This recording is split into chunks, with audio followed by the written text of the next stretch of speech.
the divine souls. Today I'm going to conclude the topic of the spiritual master, the Guru. I left you with a question previously that our scriptures tell us three different things regarding the Guru. On one hand, they say, Natat samaschabhyadhikascha drishyate Shvetashvataropanishad. Bhagwan sabse bade hain. In other words, God is greater than the saint. What is the saint? The God-realized soul. So God is greater than the saint. The Vedas are saying no one could be equal to God, so who could be greater than him? Gita says, Natvat samostyabhyadhika kutonyo lokatraye pratima prabhav. Arjuna is saying to Shri Krishna that you are the greatest in all the three worlds. Who could be equal to you, let alone greater than you? In fact, the word Brahm means the greatest. Brihati. Brihat, sabse bada. How great? Anant. The one who is unlimited in every way. He has unlimited life, unlimited knowledge, unlimited bliss. In other words, unlimited Sat, Chit, and Anand. Unlimited divine powers. Unlimited forms, unlimited names. Everything about him is unlimited. And everything exists within him. So he is the greatest. None could be greater or even equal to him. But the same scriptures say,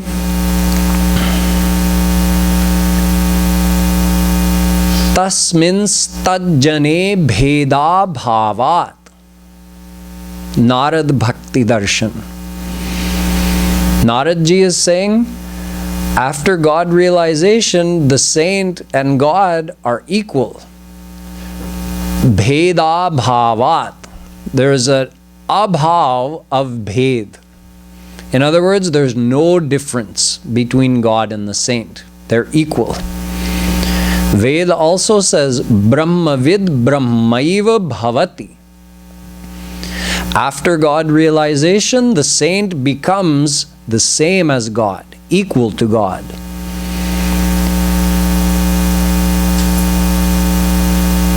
Ramayana also says, Janat tumahi hoi jai. In other words, after knowing God, you become the same as God. So it means the Guru and God are one and the same. They're equal.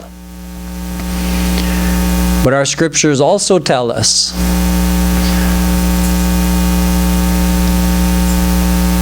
Guroh Tattvam Nasti Param. Vedavyasji writes, there could be no tattva greater than the Guru. So you see, Nasti Tattvam Guroh Param.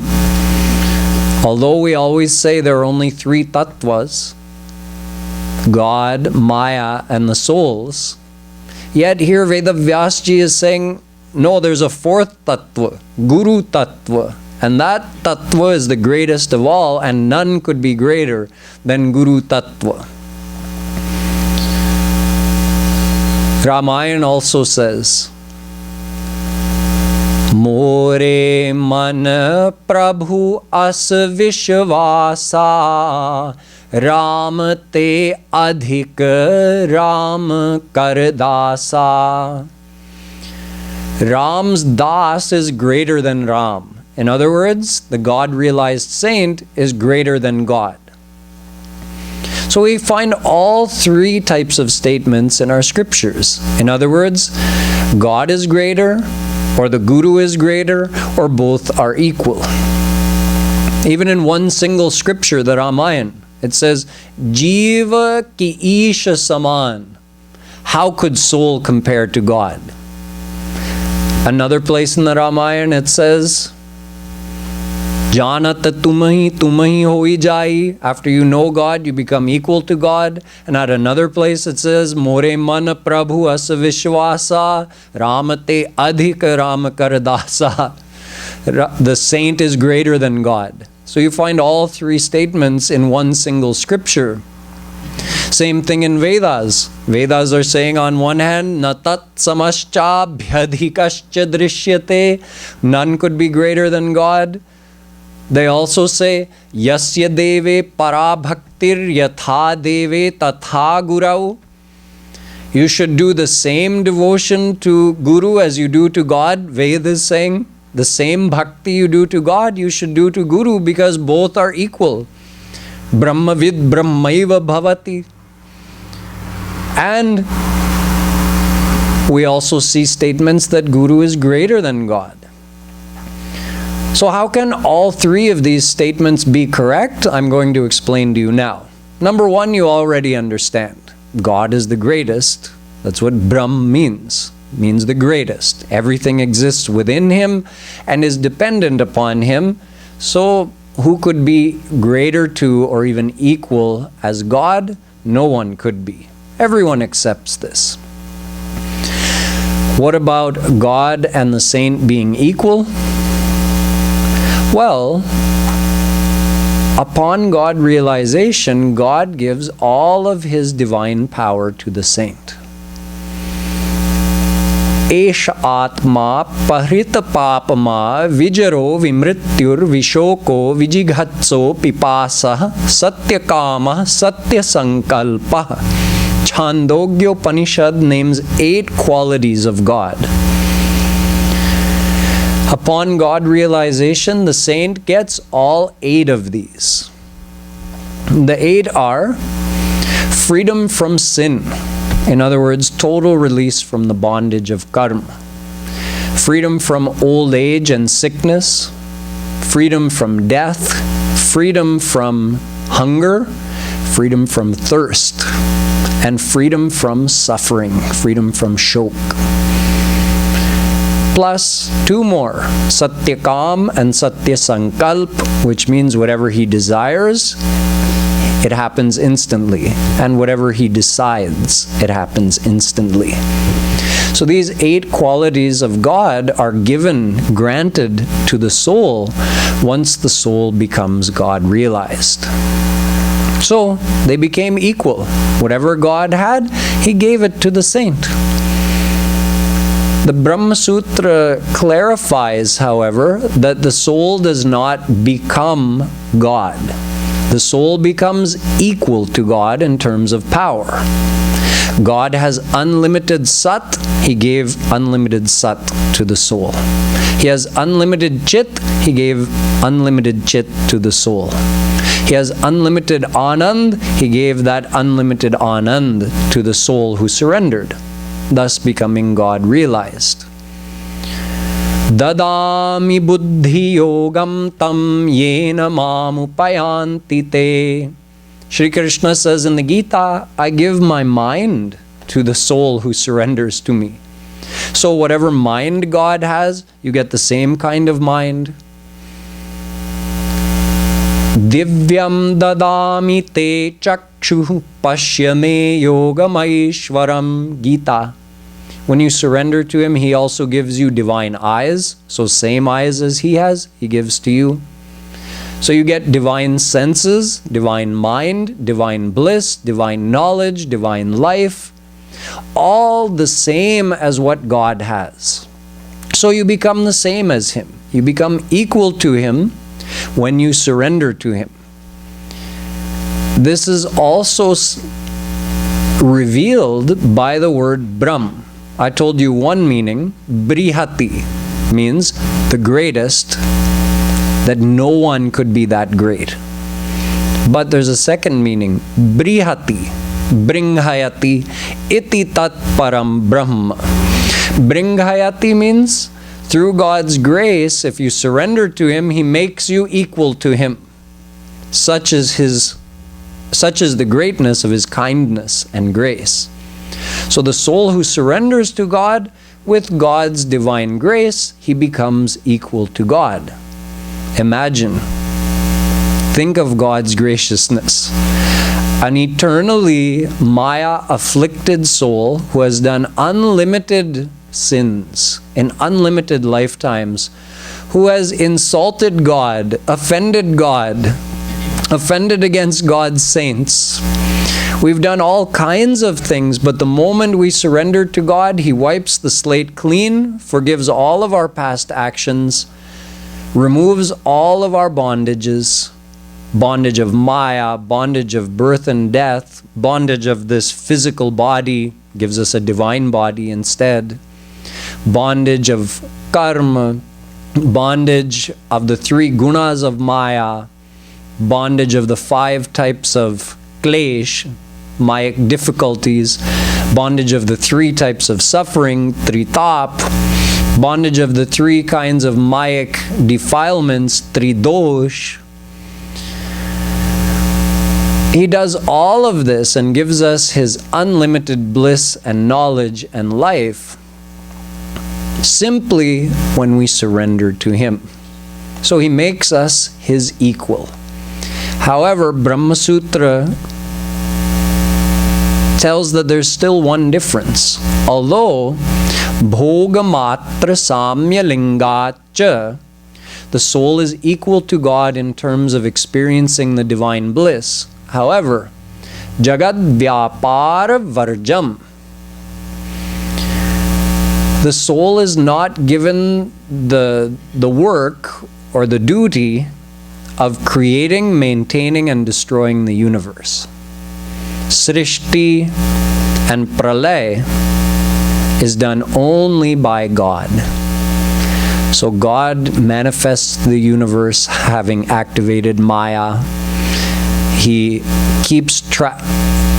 still kept track of all the karmas of all the souls even during Mahapralay, and then according to their past karma gives them their next birth once Srishti starts. Once they've received a human birth, he keeps track of all their new karma and gives them all the consequences going forward. And when the time comes, he does pralay of the universe. He never gives this work to any soul. So there's still a difference between God and the saint even after God realization. You see, we souls, right now we are ansh of God. We are a part of God's Jeev Shakti. God has 3 main powers. Swarup Shakti is his personal power, which has all the unlimited qualities, unlimited knowledge, unlimited bliss, unlimited life, etc. Omnipresence, all of that. That's his personal power, Swarup Shakti. He also has his Maya Shakti, which is the lifeless, mindless power of Maya, the material energy that manifests the universe. Then his third power are all the souls. Unlimited souls, unlimited in number. We make up his Jiva Shakti, his soul power. So we are ansh of his soul power. And right now, since we're not surrendered to him, we are ansh of his soul power and we're under Maya. When we surrender to him, what happens? He gives us his Swarup Shakti, his personal power, and Maya goes away forever. So now we become Swarup Shakti Yukt. We have received Swarup Shakti, but we are still ansh of Jeev Shakti. So our identity doesn't change. We're still a part of his soul power, but now we've received his personal power. So we've received that inside of us. So we also get we've become equal to him in terms of power, yet we're still classified as an individual soul. It's just that now we're free from Maya and we've received his personal power, so we can enjoy all the benefits of that Swarup Shakti. However, we don't become God. We are still souls, but God has made us equal to Him in terms of that power. So this is why, upon God realization, the soul is said to be equal to God. So far we understand how two of these statements can be considered true at the same time. That God is God, so who could be greater than God? When we say that the saint is equal to God, it is true from this standpoint that God has given all of His power to the soul who surrenders to Him. So in terms of power, they've become equal. However, really the soul cannot be said to be equal to God, because how did the soul get that power? God gave it to him. The Atma, the soul, who surrenders to Paramatma, Supreme God, becomes a Mahatma. So it's only with the grace of God that the soul becomes equal to God. So how could we claim to be equal to God? Even at that point, we can't claim to be equal. Yet, the scriptures say in terms of power and the experience of bliss and the amount of knowledge, we are equal at that point. So, although God is the greatest and none could ever equal Him, yet the soul who surrenders to Him becomes a Mahatma or a Mahapurush. He becomes Mayatit instead of being Mayadheen like we are. But he doesn't become Mayadhish. Only God remains as the ruler of Maya. But we become Mayatit. We become beyond Maya, even though we had been Mayadheen, under Maya, since eternity. Now what about the third statement? This one doesn't seem to fit at all. How can the scriptures say that the Guru is actually greater than God? This statement is made from the point of view of the help that's provided to the souls under Maya. You see, Bhagwan says, Nirmal man jan so mohi pava, mohi kapat chhal chhidra na bhava. I accept the one who has a pure heart, who has no more anger, craftiness, dishonesty. He's totally cleaned his heart. That one can attain me. So what do we do in the meantime? God is saying, come to me when you have a clean heart. And we are sitting here, and in our heart we have unlimited past lifetimes of pap. We're very far from having a clean heart. So how will we reach God? The Guru helps us from this particular state where we find ourselves.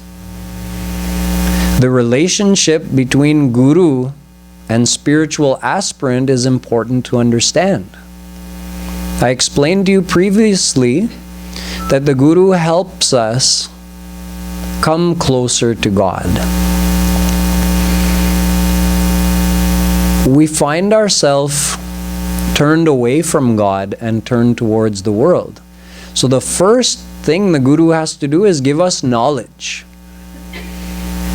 Shri Krishna doesn't come to us and sit us down and start telling us about himself. Who does that? The Guru. The God-realized saint comes in this world, sent by Shri Krishna, and explains to us, who is Shri Krishna? Who is Shri Radha? Who am I? What is my relationship to Radha and Krishna? So he gives us the knowledge. In other words, Brahma Jeev Maya. He tells us who is God, what are souls, what is this world, what is Maya, what's the relationship between the three of them. So we understand all of that. Guru gives us this knowledge of Brahma Jeev Maya. Then he also shows us the path. See, God has told us about himself and about the path in his scriptures like the Vedas. However, no one can go and read those scriptures on their own. Acharyavan hi Veda. Acharyavan Purusho hi Veda. Ved says, don't go and read these scriptures on your own. You need the help of a God-realized saint. Tad vijnanartham sagurumeva bhigachet samitparni shrotriyam brahmanishtham. Veda is telling, you want to know about God? Learn from a God-realized saint. Don't read Vedas on your own. Tadvidhi pranipatena pariprashnena sevaya upadekchanti te jnanam jnaninas tattvadarshina. Gita. You want to know knowledge of Gita? You want to know about God? Don't read it on your own. Knowledge of God is in the Gita. It's called Brahma Vidya Shastra. You can't understand it on your own. You have to learn the knowledge of Gita from the God-realized saint, from the Guru. Tasmad gurum prapadyeta jigyasu shreya uttamam shabde pare cha nishnatam brahmanyupashamashrayam. Bhagavatam. You want to know about God? Surrender to the God-realized saint, the Guru. Grinati jnanam iti guru, girati ajnanam iti guru, gumrauti iti guru. The word Guru means the one who gives knowledge. So we have to get the true knowledge, tattva jnana, from the God-realized saint. He dispels the ignorance. Girati ajnanam iti guruhu. He removes our doubts and our confusions. Krishna won't come to us and do that. He sends the Guru to do that. So how could we gain this knowledge? How could we know about any of this without the help of a God-realized saint? We would remain very far from God. After giving us this essential knowledge, Guru also shows us the path. How can we reach God? Receiving the knowledge is to make us understand the importance of finding God, but then we have to understand the path. What do I have to do? What is the sadhana through which I can reach God? Guru also has to explain that to us. You can call this shiksha. You have to receive these teachings from a God-realized saint. Nowadays, what do people do? They go to a guru and get a mantra. They call it mantra diksha. Do they get knowledge? No. Understanding about the path? No. They just receive a mantra. Guru tells the mantra in their ear. Kaan phoonkte hain. And they think, bas ho gaya, ab mantra mil gaya, now I'm guaranteed entrance to Golok or Vaikunt. Guruji said he'll be waiting for me there at the gates, and when I die, now that I've received this mantra, this guaranteed entrance. Kahan likha hai? Kis shastra mein likha hai? We're so quick to look for shortcuts. There's no such shortcut. There's proper sadhana that has to be followed to purify the heart so it can be surrendered to God. Simply receiving a mantra from a guru does not result in anything in and of itself. The guru, the true diksha, you can say there's two kinds of diksha. There's initial diksha, where the guru has to explain the philosophy to you and explain the path. What do you have to do? Then you have to do it. You have to do devotion, do bhakti in order to purify your heart. Once the heart is fully purified, then what does Guru do? Then he gives you real diksha. What is real diksha? When your heart is 100% pure, he gives you that Swarup Shakti. See, I told you God gives it to you. That's correct because it's God's power. but it's actually received care of the Guru. Guru ke dwara milta hai. Kab? Jab antahkaran ki shuddhi ho jati hai.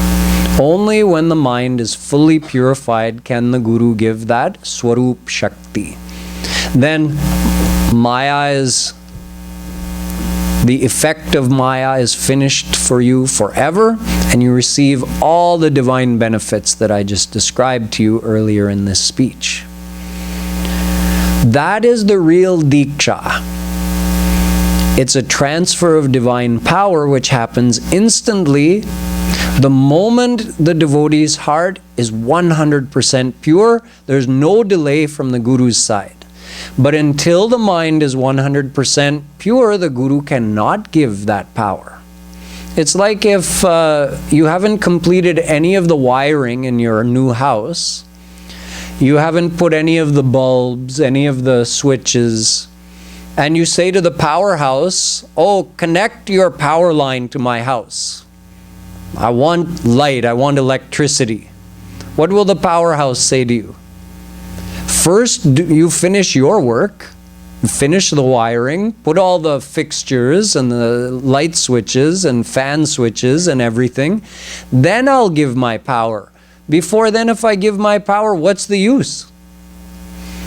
In fact, in this case, if Guru were to give that Swarup Shakti, because it's an unlimited power, he can't give it into an impure material vessel, which is what our heart is at the moment. Our antahkaran is a material thing. So you can't receive a divine power into a material thing. Shri Kripaluji Maharaj always says, "Hum log bhasma ho jaye." We would be vaporized, turned to ash, if Guru were to just give that power. So we have to do our work first. Now imagine Guru's given us all the knowledge, told us the path, what we have to do in order to purify our heart.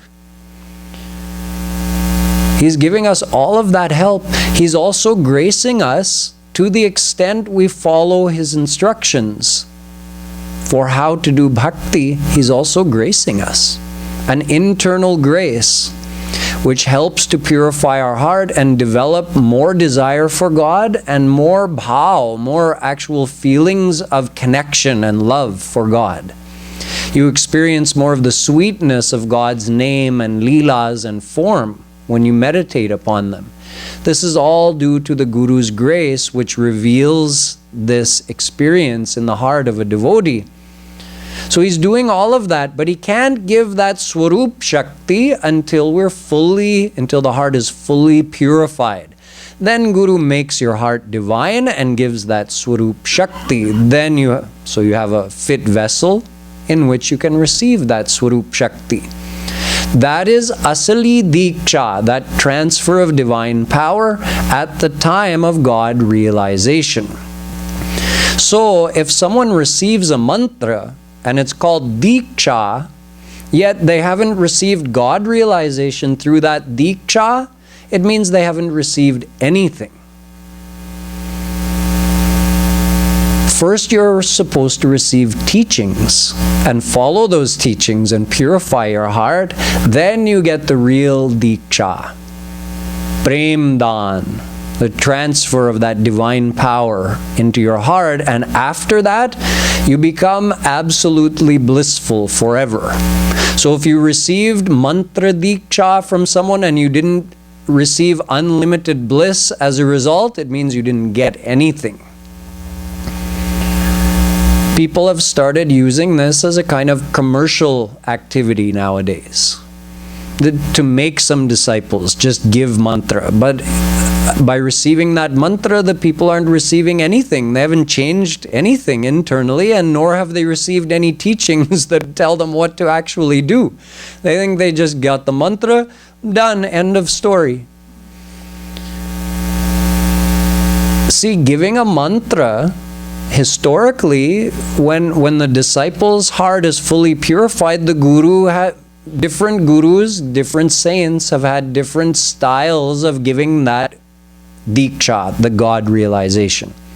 Some simply looked into their disciples' eyes, and in that look, there was a transfer of Swarup Shakti and they became God realized. Some did it with a hug. Chaitanya Mahaprabhuji was said to do it by embracing his surrendered devotee. Didn't mean that everyone that he put a hand on became God realized, but that was one style he had. When a soul's heart was fully purified, he gave that Swarup Shakti or Prem Dan by embracing them. Other gurus in the history did it with a mantra. So they say, oh, there's power in this mantra. Yeah, it's the divine power the guru imbued in that mantra and gave it to the qualified soul, the fully surrendered disciple with 100% purified heart. He receives that mantra, and the power of that mantra makes him God realized. But if we haven't done all the fitting, wiring and everything in the house, where is Guru going to give that power? It's like the powerhouse would say, where am I going to give my electricity? You haven't done any of the wiring in your house yet. So Guru says, purify your heart first, then I can give this divine power. Otherwise, what would be the need for the existence of this whole universe? Guru could just make everyone God realized instantly, walk around putting his hand on people's heads or whispering mantras into the ears of unsuspecting strangers on the street, and they just become God realized and have no idea what happened to them. If a guru could do that, why wouldn't he? But he can't. We have to purify our heart first. So you see the role Guru plays. Gurur Brahma, Gurur Vishnur, Gurur Devo Maheshwara. Guru is Brahma because Brahma is the creator. So the Guru instigates a desire for God in the heart of his disciple, in the heart of someone who associates with him. So he starts something. You can say we all have a seed of bhakti in our heart. But in many people it's covered under so many layers of worldly attachments that it lies dormant. So Guru helps to sprout that seed of bhakti in the heart. So he's called Brahma, Gurur Brahma. He's also called Vishnu because Vishnu is the protector. So the Guru not only teaches us the path, but he helps us along the way and protects our progress. By gracing us internally, the Guru is actually protecting us so that we don't fall from the path during our bad days. When we're having a bad sanskar, the Guru protects what progress we've made so that we can pass through these days of bad sanskars, and when we start getting a good sanskar again, we again go further ahead.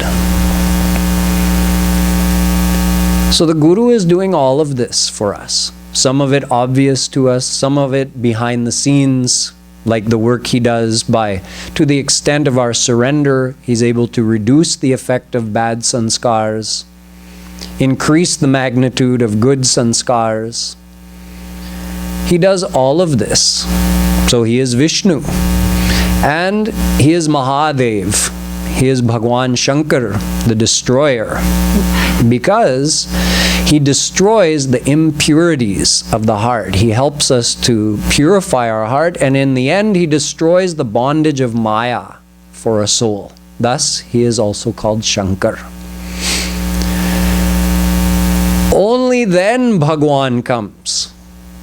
Imagine, Guru did so much work, and after all of that, Bhagwan comes. So the disciple may say, when Shri Krishna comes, Guru has done all this work, he finally becomes surrendered, he receives Swarup Shakti, then Shri Krishna comes to him. So he says, "Aap kaise aaye? Mere Guruji ne to sara kaam kiya hai." In other words, he teases Krishna that my Guruji did all the hard work, and now after it's all done, now you've come? Like a mother and father raise their daughter, get her educated, pay for everything, teach her all the skills, teach her how to behave properly. It's a lot of work to raise a child. And when she's full grown and she knows and understands all of this, then some boy comes along of a marriageable age, takes her interview, says, okay, she passes, and then walks off with her after making 7 rounds of the fire. So in other words, the parents did all the hard work and the husband reaps the benefit. So Shri Krishna lets Guruji do all the hard work. He says, Nirmal man chahiye mujhe. Whoever doesn't have a pure heart, whoever has an impure heart, you go to Guru. Once the Guru has cleaned up all that mess, then I'll come to you. Now this is just a sweet way of taunting Shri Krishna. It's actually only through his grace that the Guru comes to us. However, because it is in this form that Krishna is gracing us, through the Guru, he's gracing the fallen soul to become purified and become qualified to meet Shri Krishna. Since it is the Guru who does all of that work for us, thus, Guru Govind do khare kaake lagon paayam balihari Guru Dev ki jin Govind diyo lakhayam. The devotee says, both Shri Krishna and my Guruji have come to me at the same time. So to whom should I do pranam first? He says, I choose to do pranam to my Guruji first because it is only through his grace that I got the divine vision of Shri Krishna. So I pranam to him first and then to Shri Krishna. This is why our scriptures in some places say that Guru is greater than God, because according to the self-interest of those souls under the bondage of Maya, Guru is more useful to us at this stage. Thus, for us, Guru is greater than God. Although not from a power standpoint, because Guru and God have equal amount of power, but from the point of view of the Guru helping us to reach God at this particular stage, the importance of the Guru is greater for us. However, in the Bhagavatam, Shri Krishna says, all 3 of these statements are wrong. Neither am I greater than the Guru, neither is the Guru greater than me, nor are we equal. Because those 3 things are only possible if you have 2 separate entities. If you have 2 things, then you can say, okay, is one bigger or the other bigger, or are they both equal? Shri Krishna says, Acharyam mam vijaniyat. Know me to be the Guru. In other words, I come to you in the form of the God-realized saint. Shri Krishna says in the Bhagavatam, Eshavai Bhagavan Sakshat Pradhan Purusheshwaraha. Also from the Bhagavatam. Guru and God are one. They're not 2 entities. Why? Because Shri Krishna is sitting in the heart of the Guru, governing his every action. Thus, they're one and the same. So, no matter which way you want to look at it, you can understand that God is always God, so he's greater. But he's given all of his power to the Guru, so they've become equal from that point of view. But from the point of view of our spiritual progress, the Guru is more important to us, thus he is greater, yet both are one and the same. Bhakti Bhakta Bhagavant Guru Chatur Nam Bapu Ek. Bhakti, the divine love power of God. Bhakt, the one who's received that power. Bhagavant, God himself. And Guru, 4 names for the same tattva, the same thing. So Guru Tattva is not a separate existence. We still only have God, the souls, and Maya. However, Guru Tattva is a term we use because God represents himself on the earth planet in a form that is useful to us as a spiritual teacher who's connected to that divine power.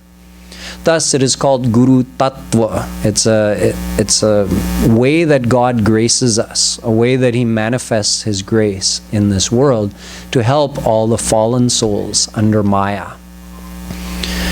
The Guru is actually, although any saint can be a Guru, but there could be many, many saints in the world. So the saint, the God-realized soul that you make your spiritual guide, is called your Guru. Now you'll learn when I talk more about the path of bhakti, I'll explain to you that there are actually different classes of Guru. So depending on what spiritual attainment you want, you choose a Guru of that class. But that will be coming in the days ahead. Up until this point, we've understood that the aim of our life is to attain God. In order to attain God, we have to surrender to him because he's only attainable through his grace, and his grace is received by surrendering. But since our mind is already attached in this world, it's impossible to surrender it to God. So we have to understand the limited and temporary nature of worldly happiness as compared to the unlimited, eternal nature of divine happiness. And we also have to understand our eternal relationship with God as compared to our temporary relationships in this world, so that our mind can gradually become more attached to God and less attached in the world. In order to actually successfully complete this process, we need the help of a God-realized saint. Thus, I explained to you for the last several days about the characteristics of a God-realized saint. Why do we need a God-realized saint? How do we recognize a God-realized saint? How do we find such a Guru? How does the Guru help us? What is our relationship with him? How can we receive benefit from him? All of this I've explained to you. Now the final piece of the puzzle is to understand what path do we have to follow? What's the practical sadhana we have to do in order to purify our heart so that our heart becomes more attached to God, more surrendered to God, and eventually 100% surrendered to God? Sadhana is for purifying the heart. The path to God is the path of heart purification. This path has to be understood from a true saint. So I'm technically unqualified to teach you about the path to God, but I'm going to share with you what I learned from a true saint, from a God-realized saint, Jagadguru Shree Kripaluji Maharaj. So what he taught about the 3 paths to God, karma, jnana, and bhakti, I'll begin explaining to you from tomorrow so that you can know exactly what practically you have to do on a daily basis in order to attain God in this life. Boliye Vrindavan Bihari Lal Ki.